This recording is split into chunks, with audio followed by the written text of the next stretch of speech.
Hi, Dan Shirley here, and as you can see, we're still up here in the Sierras, and we've been gifted with the weather, and so while the weather's good like this, we're going to continue our Sierra project.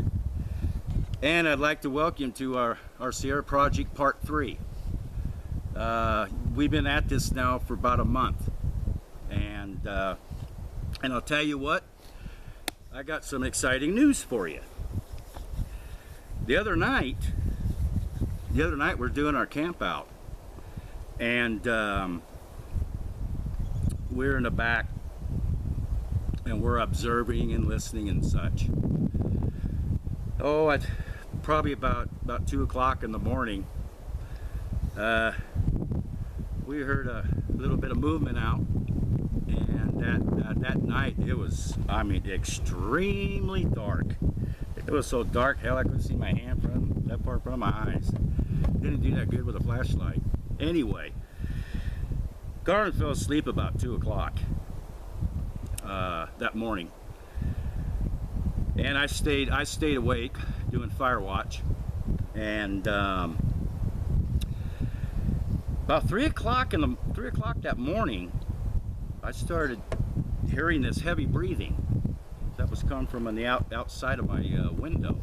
We keep our windows cracked a little bit to keep air ventilation coming in, and also we could hear sounds from the outside.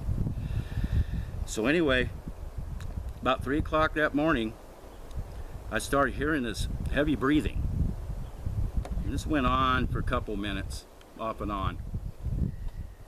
And I looked over at Garland and I said, well, hell, it's not him. And I said, this is kind of eerie. I laid back down again and I was just listening. A little bit later on, that heavy breathing started again. Now this time I know something's outside the vehicle, and it sounds like it's a couple feet from the vehicle. And the breathing sounded just like a human breathing. The only difference was it's more intensified. It's deeper, it's more gruntal. That's what bothered me. That was the eerie part. And then it quit. Then a little bit later it started again. This time it was like it was in my ear. About that time I'm getting a little concerned, so I grabbed my 45 and I had it in my hand ready to go. And then all of a sudden I didn't hear the breathing no more, and I was just laying down with my 45 and just listening. All of a sudden the car just jerked, and it just jerked, I mean hard. I stood straight up, 45 and all, and I'm looking around and what the hell was that? It was so damn dark I couldn't see anything outside. Then about that time it all went quiet. Went dead for the rest of that night. Oh, about an hour and a half later, I believe it was about 5:30, 6 o'clock in the morning, we broke camp.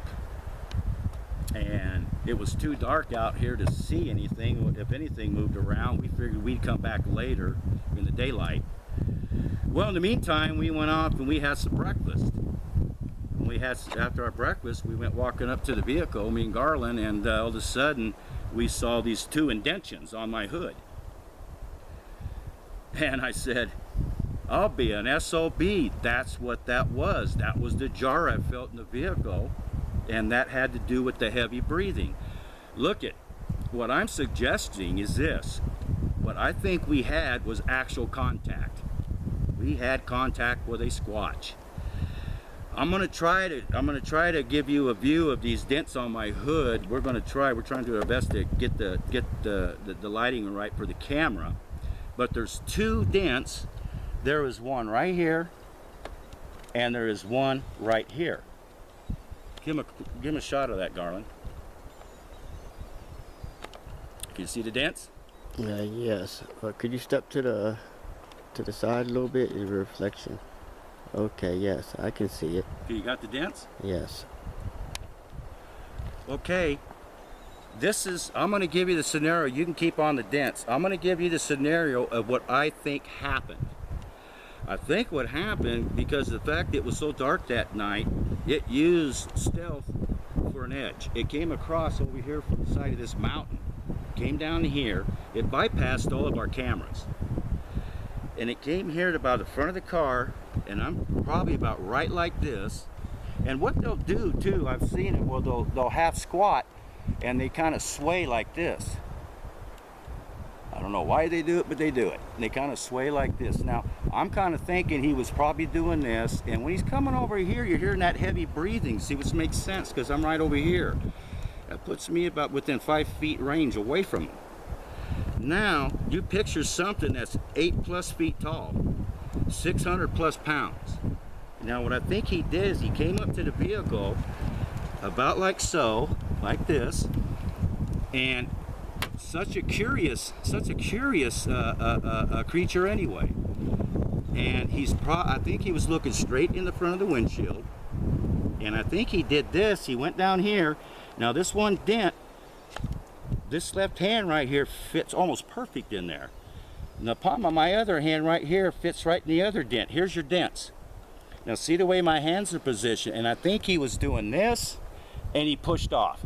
When he pushed off, that's what made the car jar down, and that's what got my attention. So, and that's how the dents got there. So we had contact.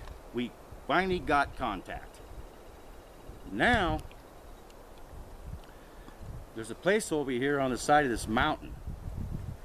We were doing some investigating. I found something over there, me and Garland did. It's gonna blow your mind. I believe it's a very well used travel way for Sasquatch. And it makes a whole lot of sense why he would do this. And in actuality, when you see this, this is not man-made. This is not made by nature. This was actually forged, I believe, by Sasquatch. You'll see what I'm talking about when I get over there and I show you. So anyway, on the scenario that night, and that's a good thing. It took us about a month, but we finally made contact. Fantastic. But I'll tell you what, that heavy breathing and the jarring of the car, I mean, that it took me a couple minutes to collect myself together, let me tell you something. But I'll tell you what, that 45 I got, it's lock and load. It's always ready to go. Thank God I didn't have to use it. Now some of you may say, well, hey, maybe it was a bear. Well, let me tell you something.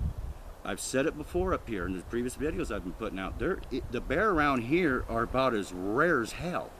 Finding a bear up in here is like finding a needle in a haystack, and that's a fact. I know other areas in the Sierras where I could find you bear all day long. Not here. I'm telling you right now, when there is a Squatch in a vicinity and it claims its territory, I'm telling you right now, there is not a single predator in the woods that will step into his territory. That is a fact. I'm telling you what, me and Garner are pretty stoked about this. I'm not stoked what it did to my car, but we made contact. We're going to still keep working the area around here. The weather's being good to us, so I can't, we're going to have to just hang with it. I hope you guys could see the dents. We did our best to try to get the lighting right here, the camera lighting. I hope they come out. And I'm going to have Garden give another shot. Go ahead, Garden, give another shot. See if you can pick them up again. Yeah, we can see them inside the black box. Can you see them? Yes. Now, as you could also tell, and somebody say maybe a rock hit it or some kind of object. No, it didn't. As you could tell, none of the paint is chipped, cracked. It's just indentions. That's actually caused from weight. That's compressed weight pushing away. And what makes sense why the whole car, jarred like that on me. Anyway, that was an interesting night. But I'll tell you what, I've been close to these guys, but I've never been that close where I'm listening to them breathe. That was eerie. Trust me on that. That made the hair on my neck stand up. Well, anyway, other than that, we're going to go ahead and cut this one loose. We're going to go to the side of the mountain over here and get set up, and we're going to show you what else we found. I hope you're enjoying this, our Sierra project. We're trying to do the best we can to get what we can to you. So, like I always say, hang in there with us, because you're hanging with the best. So for right now, me and Garland say we gotta go. We'll catch you the next one. See you later.